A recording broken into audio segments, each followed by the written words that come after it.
I'm just going to pick up first with the policy coherence issue, just to complement what has been said.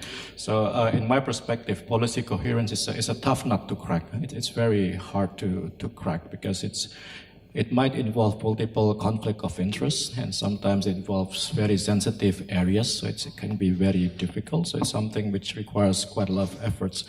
But we need to make some serious efforts for that. Otherwise, it will just become a development buzzword, just something big which no practical significance. So we really need to make an effort on that. And lots has been said by the previous commentators.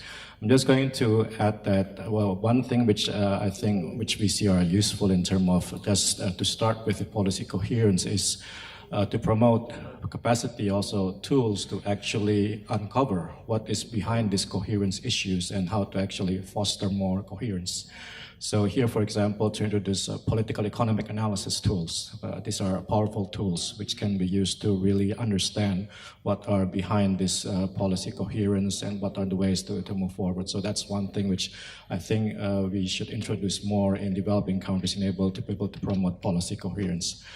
Second point is to complement what Mandip has already presented on the access delivery partnership work, which is focusing on building capacity and system to deliver evidence-based technology or interventions.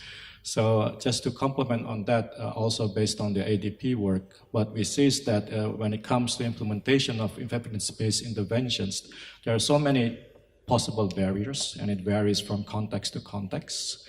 And so here the key is, as what ADP is already working on, is to build the capacity again in the country to be able to systematically investigate what are the barriers and how to address them. So here in practice, developing capacity for implementation research, that's really an important part of the answer to that.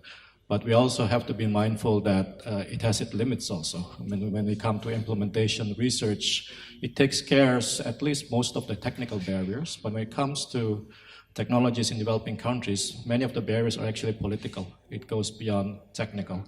And so that we have to go beyond this IR and move also to building capacity for policy advocacy, like what our colleagues in HIV are doing very well.